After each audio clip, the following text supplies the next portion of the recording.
Live from Studio B, welcome to Rotor Talk Live, your weekly home for the latest consumer drone news, rumors, reviews, and tips.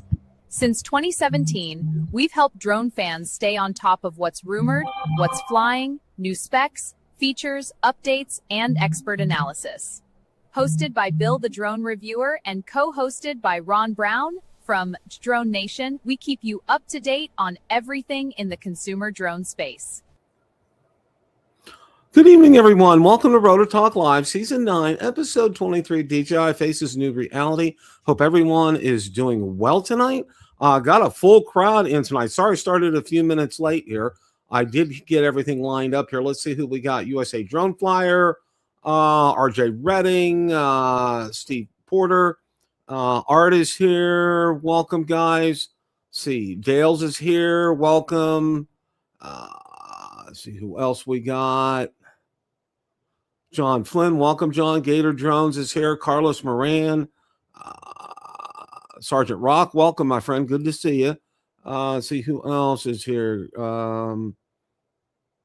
USA Drone Flyer, Joe, you're here. That's good. All right. Super good to see A is here. All right. Got a full house tonight. Got quite a bit lined up. And I've invited a special guest for next week. So fingers crossed. Hopefully that will fly. What can I say? I'm gonna play this twice because today's a very special day in the history of Bill the Drone Reviewer. So without any further ado, I'm going to share this real little clip, and I hope you guys enjoy it here.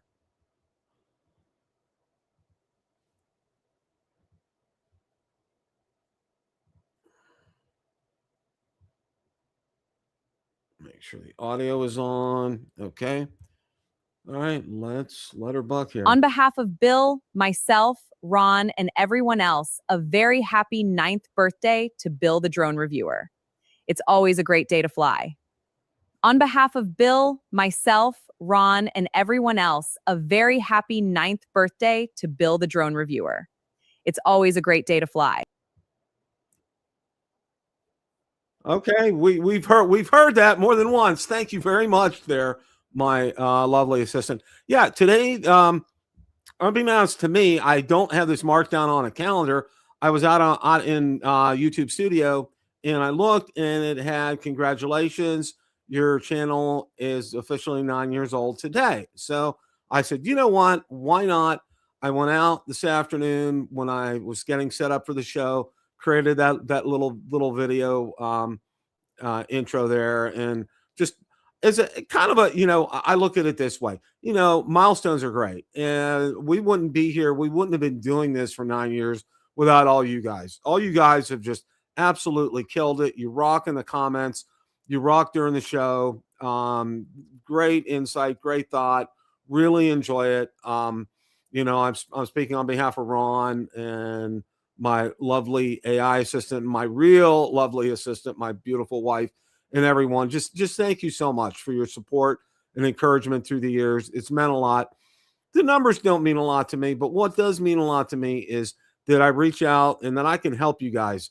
And you know what? I don't care what's going on right now, and we're going to get to that here in a little bit. We still got drones. We still got batteries. We can still charge them. We can still fly them. And that's always going to be our thrust and our purpose behind this channel, is to make sure that you guys can get out and enjoy what you already have right now, because we don't know what the next page is going to hold. So yeah, so I want to, again, just as a wonderful thank you to you guys. Really appreciate it. Gator Drone, thanks. I appreciate that. Greg, thank you. I appreciate that as well too. It's just wonderful. And it's a testament to all of you. Like I said, we wouldn't be here. I wouldn't be doing what I'm doing without you guys, without your positive feedback and encouragement and support through the years. It's been a godsend. And I know I speak for probably just about every other drone channel out there as well. We really do appreciate all you guys. And thank you guys all so much. Okay. Actually got some things to talk about today, believe it or not. Some great stuff on cameras. That's going to be coming up here in a little bit. Ron's going to join me here in a little bit. And if I mentioned earlier, I'm trying to get a special guest lined up for next week. you'll instantly recognize them. So until I get them confirmed, I'm not gonna say who that is. But I did send an invite to this well-known person in the drone community. So we'll see how that goes. Yeah, Greg, absolutely, fly what you have. So okay, first thing I want to talk about is this is a survey. Drone industry's biggest survey is back for 2026, and let's go ahead and share that here. It is from DII, the Drone Industry Insights, has officially opened the 9th edition of the Global Drone Survey, an annual initiative widely regarded as the largest industry survey in the drone world. The survey, which is available in 8 languages, is open through July 31st and seeks input from everyone involved in the drone ecosystem, right from manufacturers and software developers to operators, regulators, investors, researchers, and industry associates. Launch comes 1 week after DJI released its Drone Market Map 2026, which identified 1,413 drone-related companies operating across more than 70 countries. That report reached tens of thousands of drone professionals and highlighted the growing scale and diversity of the global drone market here. And I've never taken the survey, but I don't see any harm in going out there and trying to in completing that. I think it'd be beneficial and get your voice heard. Who knows? Maybe our representatives out in Washington, D.C. might be paying attention. I don't know anymore. I don't know anything anymore. All I know is I charge my battery up, I put my landing mat out, I power it on, and I go and I hit record and I have a good time. So that's what I do now. So, but no, I do invite you to do that. Again, as always, these articles are posted out on Build a Drone Reviewer Facebook group and page this week. I had enough time in getting things set up. Everything was posted out to Build a Drone Reviewer Facebook page as well too. So they're in either spot. So this is something I encourage you guys to do it. I mean, obviously it's gonna take more than a couple of minutes to do that, but be honest in how you answer surveys like this. I can see it only benefiting. I don't see any harm from that. Cozy Drone, welcome, Fort Myers. All right. Know that place very well. Absolutely. Thanks for stopping by tonight. Appreciate it. All right. We're going to go to, let's see here. All right.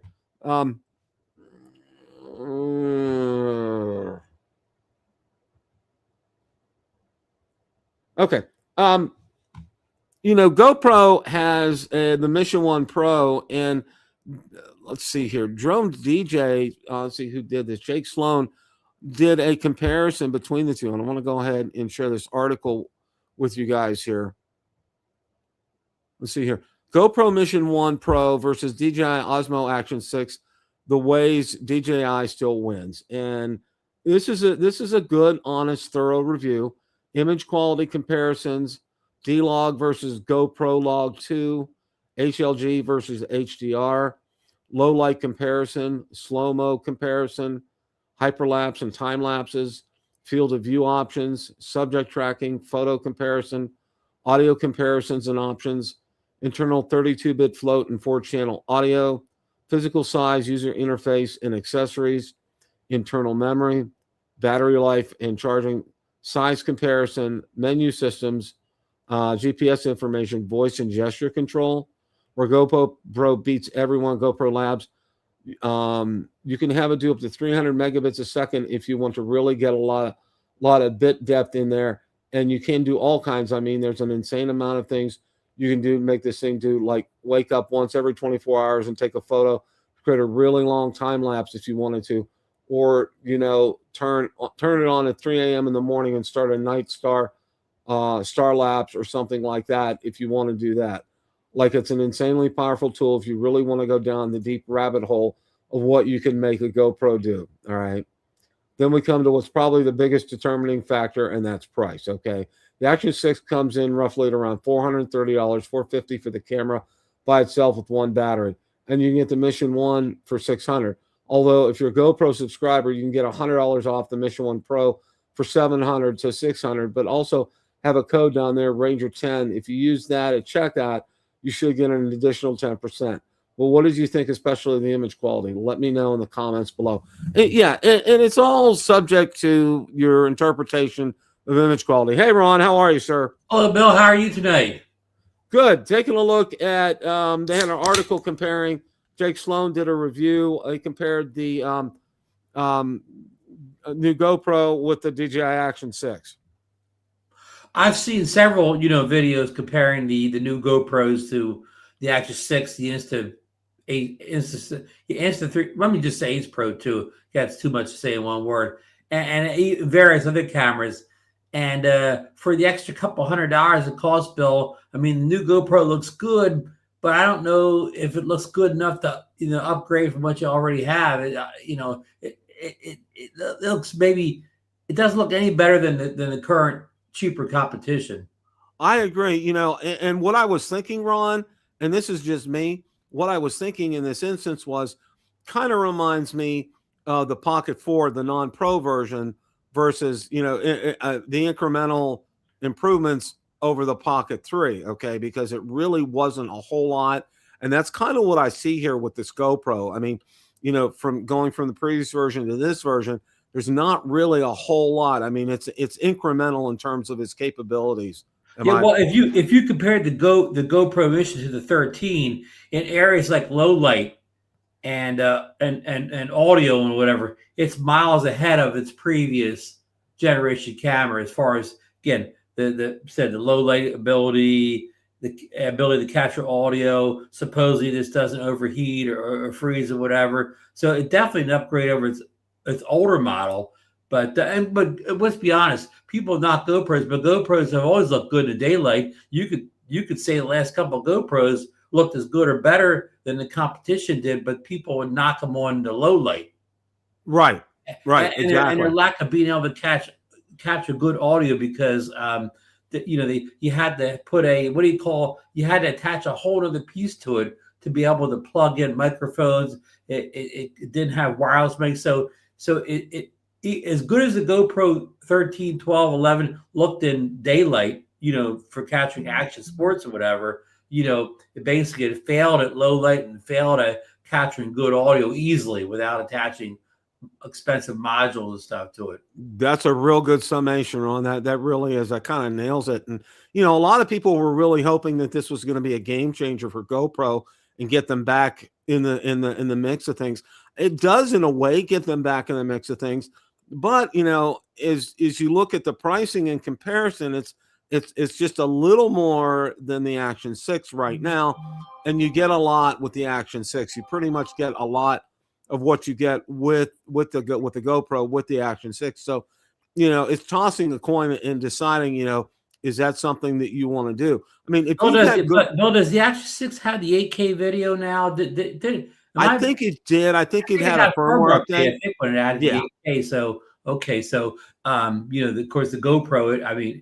It has the 8K as well as the Insta360. Even 8K is not like it doesn't set you apart anymore. It's kind of common on these devices. So yeah, there's really nothing. I mean, even though GoPro, they talk about the sensor, the cinnamon camera, but there's really nothing groundbreaking on it. It just kind of levels up with what the competition has done to them in the past, say, 5 years. They've leveled themselves up, but they come at the highest price point. And we haven't even talked about the elephant in the room for a company, if you could believe the rumors all over the internet, a company that may not be around next year.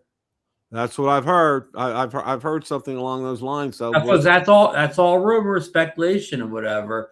We'll see where that ends up going there. The next article I wanted to share now. I got this. I get the Epic Times, and it's a neutral. It's non-traditional news, and it's really done in a very objective type of way. This article really piqued my interest here. Pentagon adds Alibaba, Baidu, and BYD to Chinese Military Groups Blacklist.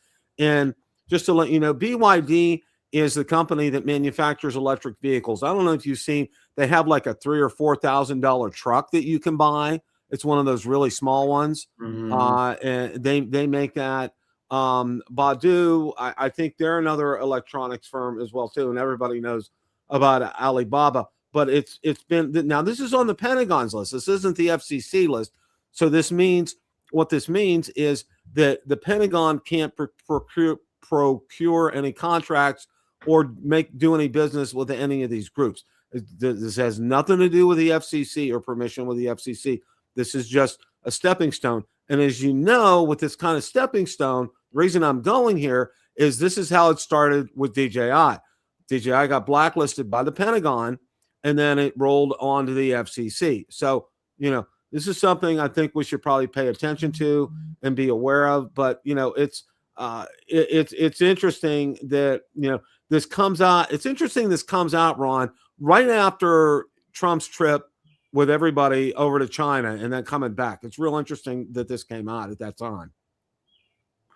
Yeah, I don't know, if the Pentagon coordinates with, the White House on these things. I mean, I don't know, I don't know how, how, would the military normally partnership with a car company that makes a $3,000 truck? I mean, it seems like something that wouldn't happen anyways. Yeah, and it says right here, in December, 9 lawmakers wrote to the Pentagon listing more than a dozen companies they said have been contributing to modernization, internal security operations, and power projection capabilities of the China People's Liberation Army. 4 of the companies are on the June 8th list. Okay, so there you go. So I mean, that sounds bad. You say Liberation Army, but that's the government. That's not some radical group. The Liberation Army is it's an officially recognized government. So it's words or whatever. And as a consumer, I mean, you raise a red flag. Okay, we know that the Chinese are much more advanced than we are in electric cars, especially, I'm not saying the high end, but the Chinese have somehow figured out how to make electric cars at low prices. Yeah. And those cars are already banned in the U.S., just consumer cars. And for they won't say this, but the reason is, if they would let them be sold in the United States, they would take over the electric car market in the U.S., not because they're better than what the American car companies are offering, but on price alone. I think you're very right on that score too. And the other score is that they're extremely unsafe. Okay, they are not crash worthy at all. I've looked at a review, because one of these trucks, I mean, it's like a mini. It really is like a mini full size truck for about $3,000 or $4,000. I mean, it looks, and by the time you pay freight and shipping and getting it to your door, it would be like about $8,000 or so. Okay, which is still a significant savings, but it's crashworthiness. There's nothing there. And I did see some articles on that as well too. And they said they don't want vehicles like that coming in, because I mean, where you have some crashworthy, almost all our vehicles today have airbags and are crashworthy, but they're not even close with. Well, let me break that down for you better, Bill. In China, not everybody drives a supersized monster truck or SUV, so you don't need much crash protection. The U.S. drives the heaviest, most dangerous, cars in the U.S. as far as you're going to get hit by one of them. So you much take your risk getting on the U.S. roads than you do probably any other country's roads, because of people driving basically tanks around. Exactly here. Now, one of the other things I wanted to go ahead and talk about here. And John Flynn says the BVD is heavily subsidized by the Chinese government, and of course, yeah, that's. But I mean, what about when 2008, when our government had to bail out the big car companies here? Would you say they're heavily subsidized? At 2008, you would say Chevy and Chrysler were heavily subsidized too by the U.S. government. So that's, again, I mean, that sounds bad what John says here, but you can say that about American car companies at certain times. Exactly. I mean, they got bailed out and not going out of business in 2008. And I'm not being political. That's just true. They were bailed out by the U.S. government. And it was both sides. It was nonpartisan. I think no matter who'd have been sitting in office when that happened, they would have bailed them out. Oh yeah, because they didn't want to see them fail, and that's why they did that. But I could easily say heavily subsidized at that point, right? Exactly. So that these, these terms are thrown out here, they're, what they could be interpreted in many different ways and turned around on us too. A lot of the government here, they have backed, a lot of companies in the U.S. So what China does over there is not all that different than what we do over here with private sector companies. So, anyhow, I'm just, skeptical of lists like that when they don't release any details or backgrounds or reasons or whys or whatever. You might as well not even say that. You might as well not even put that stuff in public if you're not going to give any context to it. Oh yeah, exactly. I mean, it's the same. It's a carbon copy of what they did with DJI, Ron. I mean, it's just almost scripted the way this is happening, and very vague and very no real details behind it. No real meat or substance, and they ask questions that said we refer you to the office, and the office refers you to somebody else, and you never get an answer. Right. So. Meanwhile, if you go around your house, your refrigerator is made in China, your stove's made in China, whatever. Why aren't they dangerous? Why? Yeah, it's they never break down why some Chinese companies are picked on and why others aren't or whatever. Yeah. We're going to begin the DJI portion of the show right now. And one of the things that I wanted to spend some time talking about, we're going to talk about the Pocket 4, but this is an article. This was out on Drone DJ. And the article's called Everything DJI Wants New Pocket 4 Owners to Know. And let's go ahead and bring that up here. And I thought it was an interesting article from the standpoint here. Pocket 4 is built for creators who hate carrying gear. I mean, and that's Pocket 4 continues that philosophy. The camera combines a 3-axis mechanical gimbal, upgraded imaging capabilities, internal storage, wireless connectivity, and extensive accessory support into a device that can disappear into a jacket pocket, okay? The first mistake, laying it down like while it's powered on. And, of course, the gimbal goes into a protection mode is what it's talking about. Another warning, don't carry it by the lanyard hole. I mean, these are just some real common sense kind of things. DJI's biggest design change isn't the camera. Previous Pocket models relied on larger protective covers, but DJI has redesigned its Pocket 4's protection system around a dedicated gimbal clamp. The company says the new design secures both the gimbal and rotating screen while keeping the camera compact and easier to access, okay? Pocket 3 owners get some good news.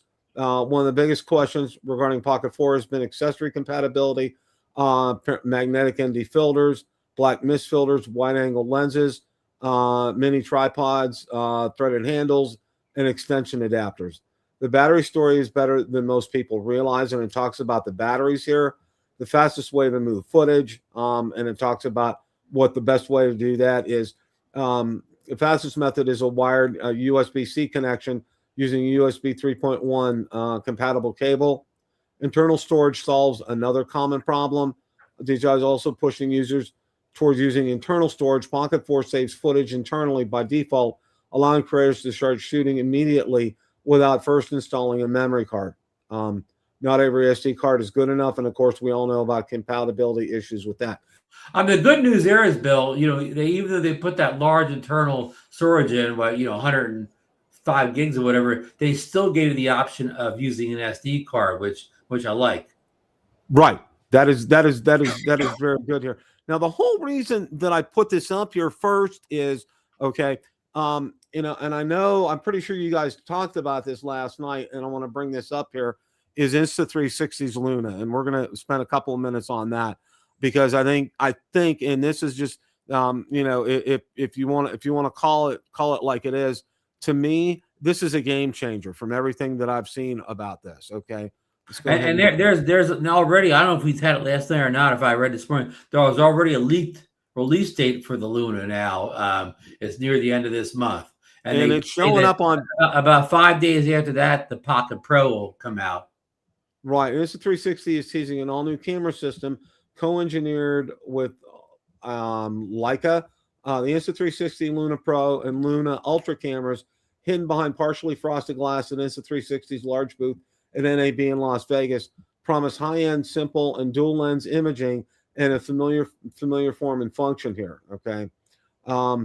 Insta360 Luna Pro and Luna Ultra cameras both feature Type 1 image sensors, bright f/1.8 lenses with variable focal lengths and 10-bit color for smoother, secure, more natural transitions in light and in shadows.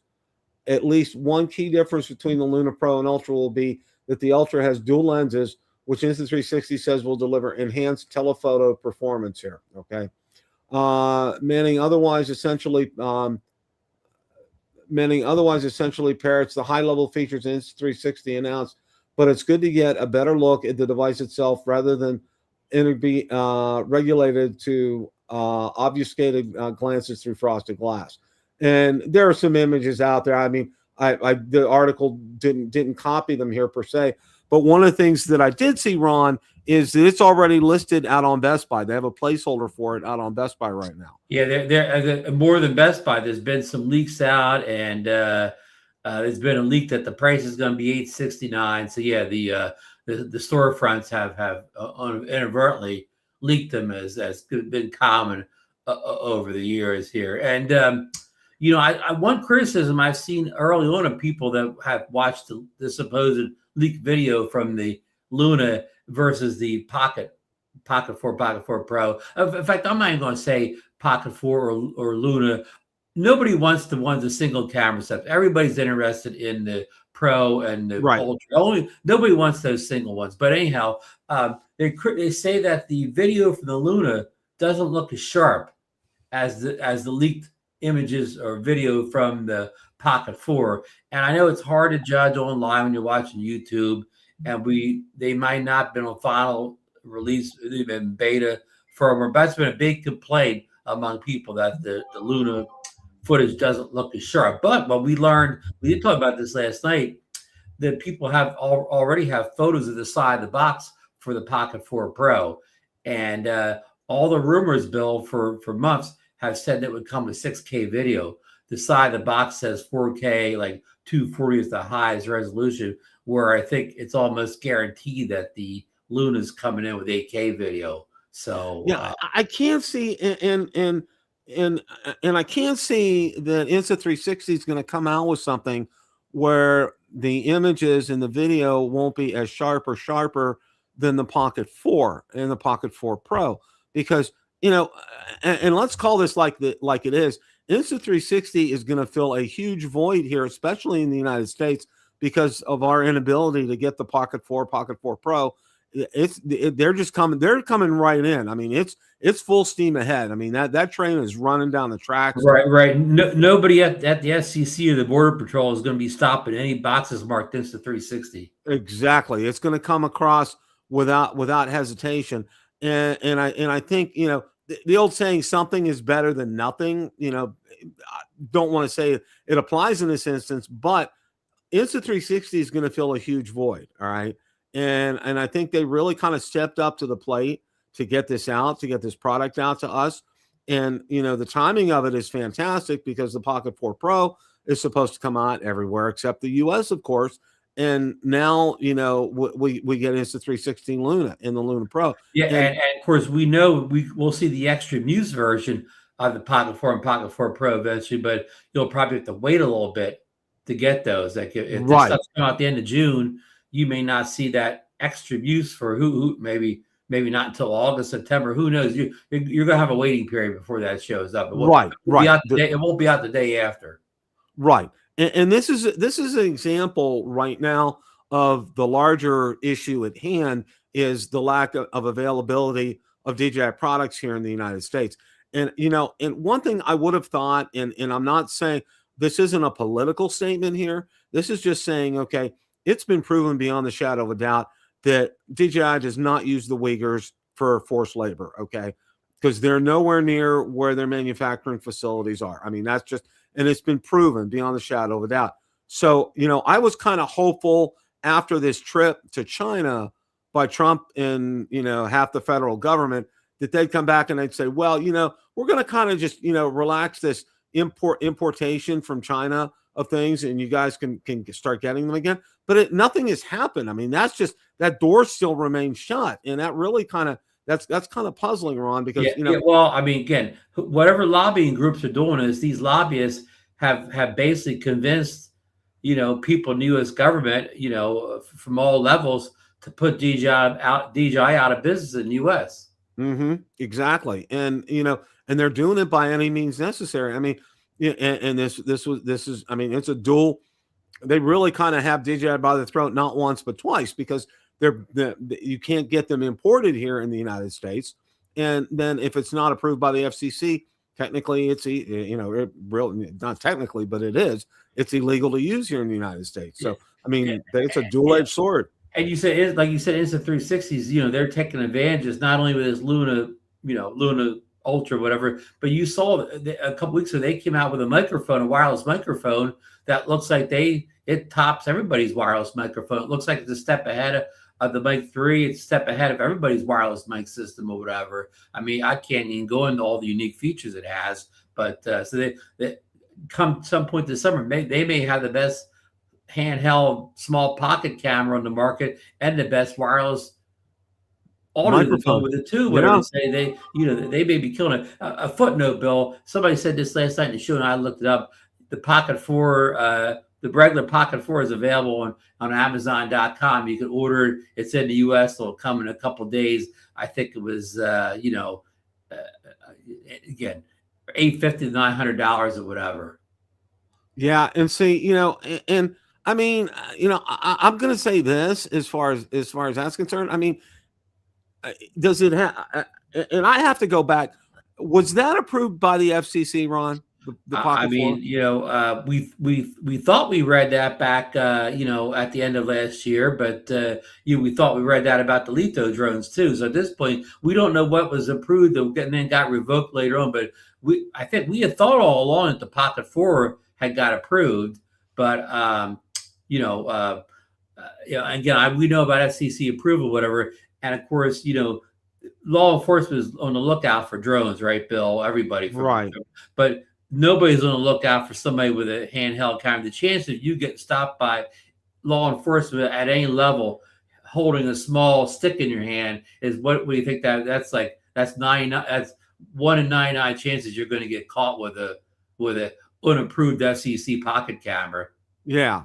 So I mean, and what I'll say about it is, I mean, the only way you can really know is if you take a look at the box. If you can look at a Pocket 4 box right now and see what it says, because it will say that it's clear. It's the same language, and it's the same. You look inside the battery compartment because that's where the FCC label goes on all these products, and if it has that FCC ID on there, then you're good to go. So.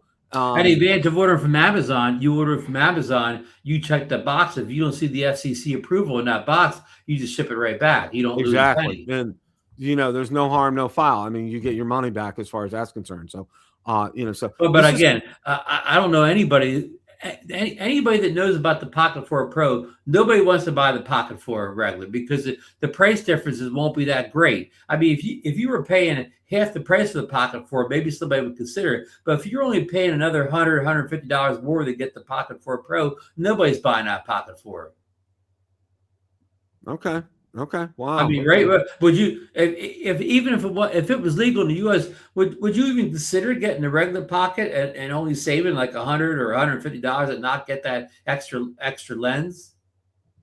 Yeah, that's true. That's a good point, Ron. That really is. Because the weakness of the Pocket is that, Bob Dempsey's story when he was in Africa, he was trying to fill the animals from the Jeep, but they looked like they were a million miles away. I mean, that extra 70 millimeter 3x zoom telly, and that makes all the difference in the world. I mean, absolutely. Nobody wants to walk around with video where you can't see anything. Well, also for me too, when I had the Pocket 3 and I was up visiting our grandchildren in Ohio, and it had a hard time. I expected it to be able to follow them well. I mean, they're not super fast, but they're 3 and 4 and 5 years old, and they move around, and I expected it to keep up with them, and it really kind of lagged behind. And I'm and that's the thing with the Pocket cameras, it's a gimbal, so you have to have it in the right gimbal settings. If you just have it on the default gimbal setting on the box, it doesn't work fast at all. You have to switch it to, I guess, FPV or whatever, you have to set it to a different setting. Yeah, I did. But out of the box, yeah, it's not going to track anything quickly. Yeah, and I did try the settings, Ron, and it helped a little bit, but not to where I was real comfortable with it, because I didn't like the end result, what I was getting, the video itself. So that's why I ended up selling mine. I mean, definitely you definitely have to manage it more and know your settings. It's not a point and shoot. You gotta exactly know how to dial in the settings, and not just once. You have to dial in the settings every single time. I used to Pocket 3 to shoot a wedding this weekend. I shot like the actual ceremony or whatever inside like a place with just kind of mostly natural light. And if they work great, Bill, like and I don't want to be right in front of everybody, blocking everybody, so I kind of was in back a little bit where I could shoot and not be in the way. And even though I wasn't close up, it takes such a great video, that 1-inch sensor. In post, I just cropped in or whatever. It looked like I'm standing right in front of them and hardly lost any resolution at all. I mean, it's still, in fact, I wouldn't recommend anybody going from the Pocket 3 to the Pocket 4. The Pocket 4 Pro is a different story, but the Pocket 3 is very incremental update or whatever. Exactly. I mean, things like having that internal memory and stuff's nice or whatever, but I can stick a memory card in. I know memory cards are expensive now, but they're not $800 and some expensive like a new Pocket 4. Yeah. Oh, yeah. Now, one of the other articles that I wanted to talk about tonight was that we have right here, the surprising list of FCC drone lists. It just got longer. Yeah. The FCC added more approved drones on here, and here's the list. Sci-Fly Aviation, Q12 UAS, MobileCon, Scout VI, Verge, Seas.ai, Air 6 System Gib H, 11 Aerial, Blue Light, Verity AG, Air VEV, and Innovation First International. Okay. Most of these approvals currently run through December 31st, 2026. Okay. I don't think anybody here has heard of them. I sure haven't. But do we know if any of them are going to make a consumer drone? At the time of the latest June 4th update, several drone manufacturers have secured conditional approvals. Okay. And it really sounds like they're all autonomous inventory system, related critical components, series of drones, UAS. Yeah, it sounds like they're all going to make $20,000 and up drones. Exactly. So, I mean, they're improving drones. It's just not for consumers, and that's not a big surprise. But it's something that I just wanted to go ahead and get that out there to everybody, so drones are still getting improved, but it's not the kind of drones that we're interested in seeing them improve. I mean, what I would love to have seen, maybe some DJI Agri drones on there. But and I got to say this, and I want to take a minute and talk about agri drones, Ron, because a large part of way back in the day, crops used to be dusted by crop dusters, okay, and they used to have to pay pilots to go and do that. Now these DJI agri drones can do it precisely, the right amount of chemicals, so it doesn't overdo it, get yield and growth patterns and all kind of wonderful information about feeding us, okay, which is I think something. I mean, you want to have a good healthy food supply and food chain, and part of that is being able to take care of your crops, and part of being able to take care of your crops is having things like an agricultural type drone. And DJI agricultural drones are the best in the world. I mean, there's no question. There are several other companies that do it, but nobody can come close to DJI in what they cover and the information that it provides back to farmers. I mean, it's really a very beneficial. It's very beneficial to them. Is the enterprise series of drones are to say power companies, and farmers can't afford to go from buying like a $20,000 DJI drone to buying $100,000, drone from that list of companies you just put down. And Bill, this is important because most people think food prices are outrageous now, and getting rid of the agriculture drones are going to just make the cost go up even more, Bill. Exactly, Ron. I mean, it's really, it's gotten to the point right now, when you go to the store, and I was remarking about this, Valerie and I, we do our grocery shopping on Sunday mornings, and I was remarking to her, it's like every week we pretty much get the same thing week in and week out. We don't vary a whole lot, and I've actually seen the prices incrementally go up as far as that's concerned.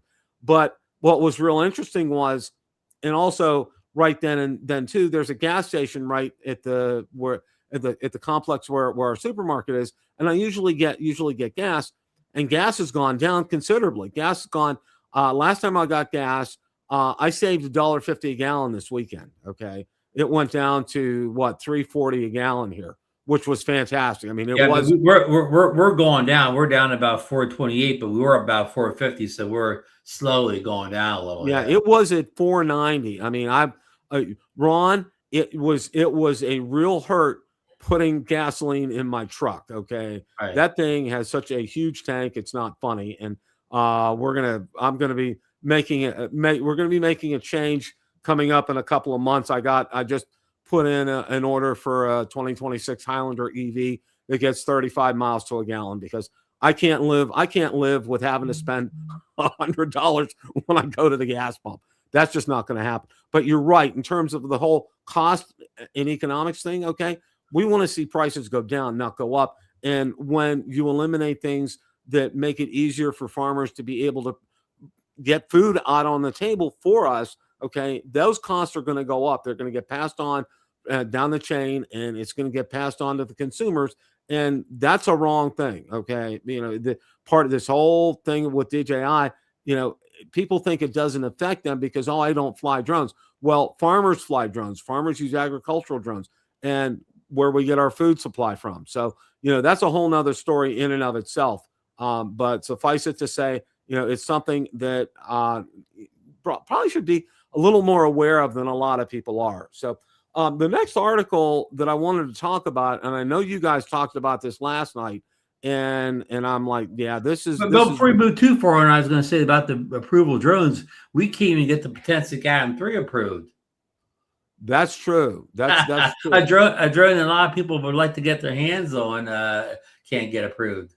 Yeah. Oh yeah. Yeah. So that's just here. Okay, my screen's locked. I have no idea why my screen's locked right now. So I'm working on this here. Let's see here. I think Drone Oki said the Pocket. I think he's referring to the Pocket 4 being approved before the December 25th. Yeah, that just came up because I was trying to get. Oh, there is that the Mini 5 Pro? Or is that one of the new? That was the Mini 5 Pro. No, the arm says the Mini 3 on it.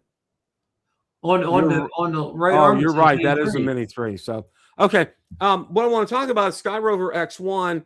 Fly combo 8K drone bundle with screen controller in gray. All right, and you guys probably saw. I know Ken Herron did a video on this with a yellow one with a controller, and this was directly from Skyrover itself. Now, Skyrover has really gotten very aggressive in terms of its marketing, Ron. It's not only it's out on Best Buy, it's out on Amazon, it's out on Adorama, it's out on B&H. I mean, there are multiple places where you can purchase it.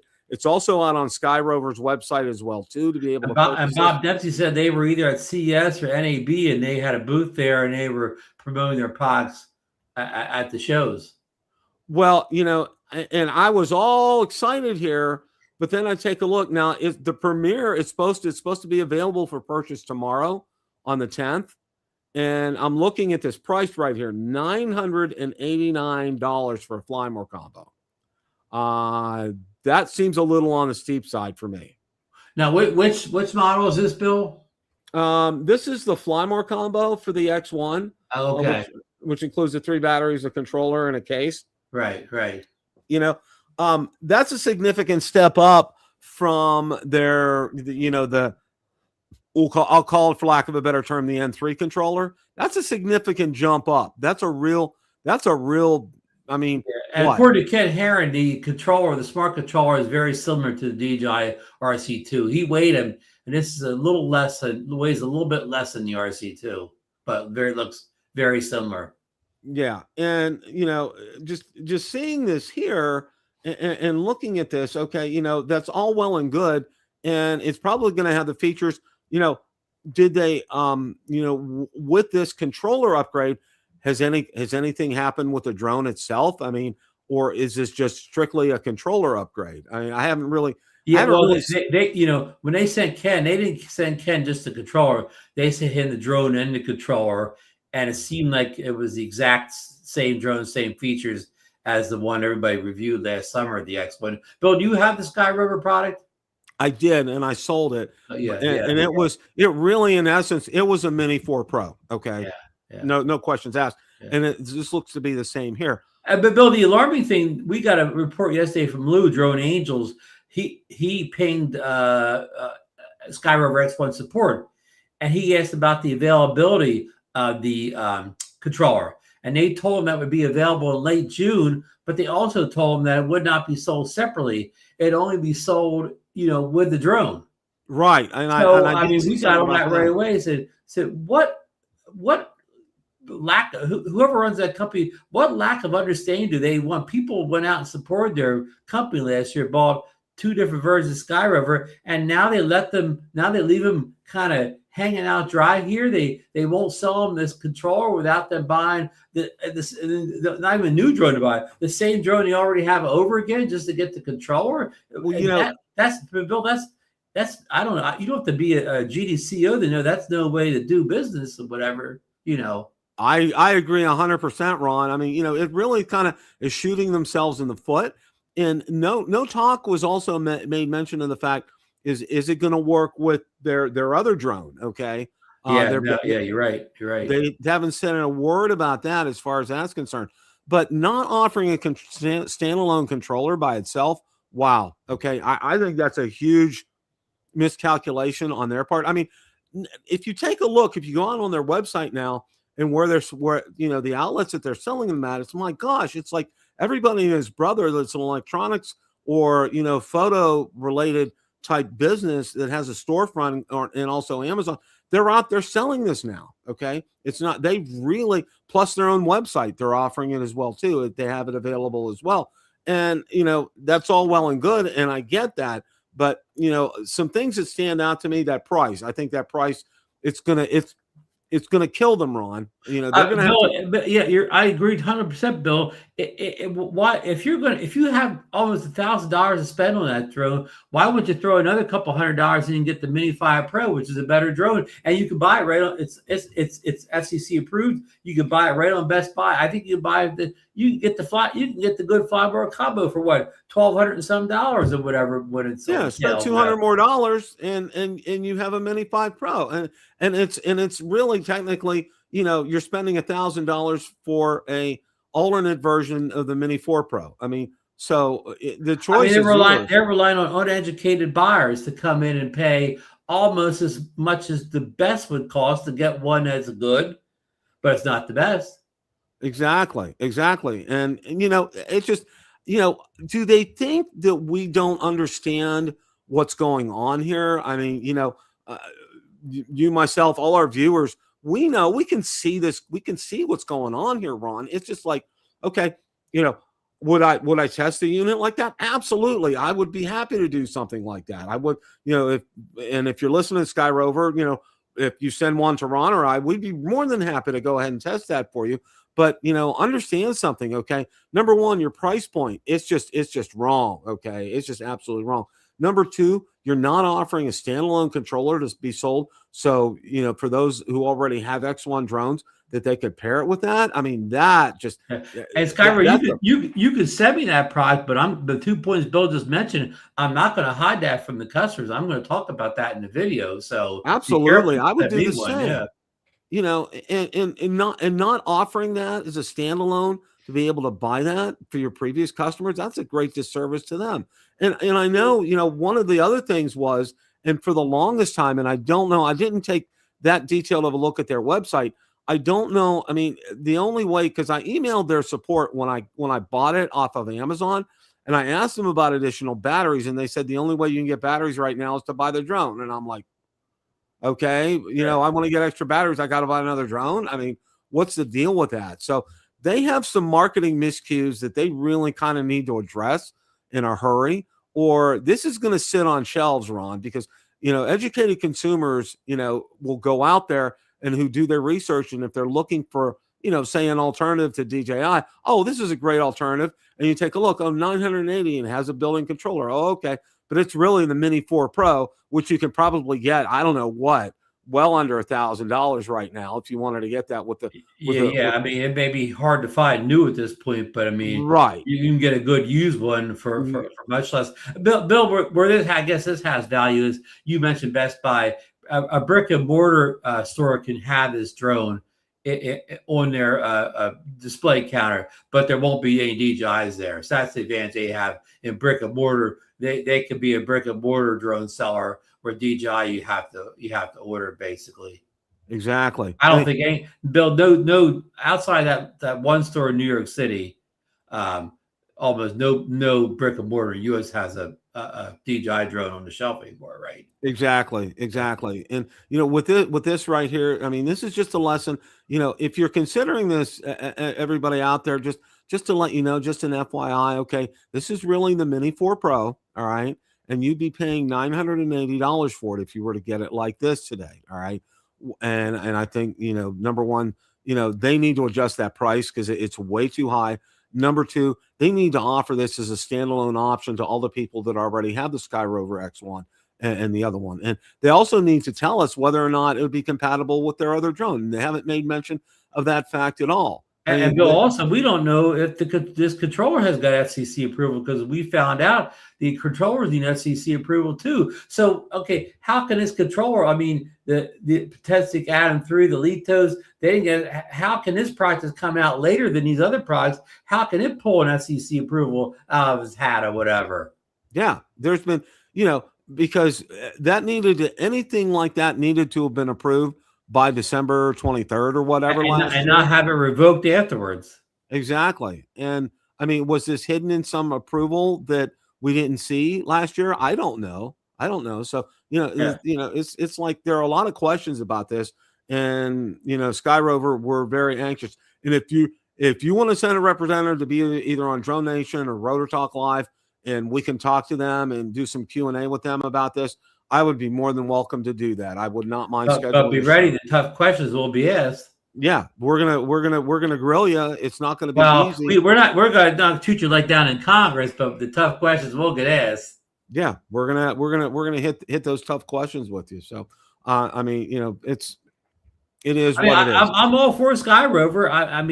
The fact that they can be sold in America, retail stores or whatever. I'm all for supporting Skyrover, but as far as consumers, I'd be wary of their pricing right now. And people have been singing their praises for all year. I mean, but even the X1, when it came out with a regular controller, it still costs like about $700. So it still was only about $150 cheaper than the Mini 4 Pro. So it's less, but it's not like it's gigantically less or whatever. Exactly.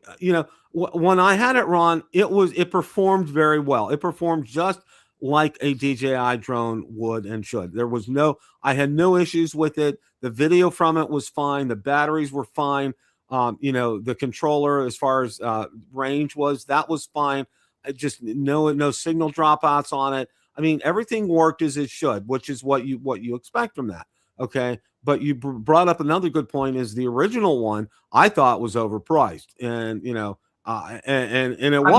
went on sale. People started getting it cheaper. I think at one point you could get it for like around $600 with standard controller. Right. It did, but right out of the gate or whatever, it was cheaper than Mini 4 Pro, but not all that much. $150, I guess. Yeah. $150, but I mean, not what I could call a bargain device. No, it's not. And just for we'll wrap this segment up with this. Okay, this is a Mini 4 Pro by any other name, guys, and just throwing that out there. Slightly improved. And go ahead and email them. It's I think it's support at Skyrover.com. I'm not 100% sure. You can go out to their website. I'll drop a link in the comments below after the show, so you guys can email them and ask them up front. Ask them the tough questions. I mean, they should come back. Ask them why this isn't being sold as a standalone drone. Ask them why it's priced so high when it's really the equivalent of an upgraded Mini 4 Pro when the Mini 5 Pro is out right now. Yeah, and when you add the Skyrover X1 with the smart controller to your Amazon cart, go before you hit the buy button. Go over and put the Mini 5 Pro in that cart and study the specs side by side and the price difference and see if saving about $200 is worth sacrificing some of the specs upgrades you get on the Mini 5 Pro. Absolutely. Any closing thoughts here, Ron? Well, we're waiting. Tomorrow is a day for the Pentagon Atom 3. Right. Tomorrow. I mean, we don't.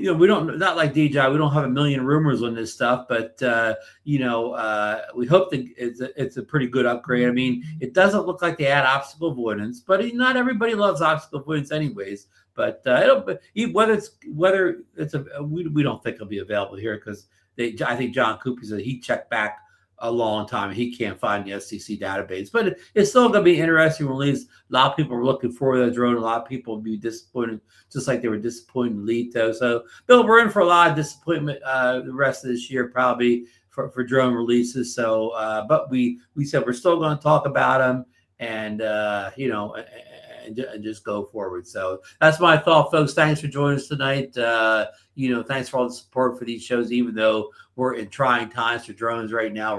Bill and I are going to try to work through this whole process, a mess, whatever you want to call it, and hopefully, something comes out good, on the flip side of all this. But our goals with Drone Nation and here at Rotor Talk and other channels as well too, Johnny's and Ray's and Bill Thomas and everybody, we want to keep you informed. We want to keep you up to date on everything that's going on to let you know the good and the bad. Okay. And we want to let you know about these drones that we don't have a chance to get because, it's still, while we reach most of our audiences in North America, we do go, this is, the World Wide Web, folks. And we are out, I have people watch me in the UK, over in Europe, over in Southeast Asia, Australia, so this is more than just the United States. So, that's why one of the big things why I continue to go ahead and talk about a lot of these products that are not available to us here.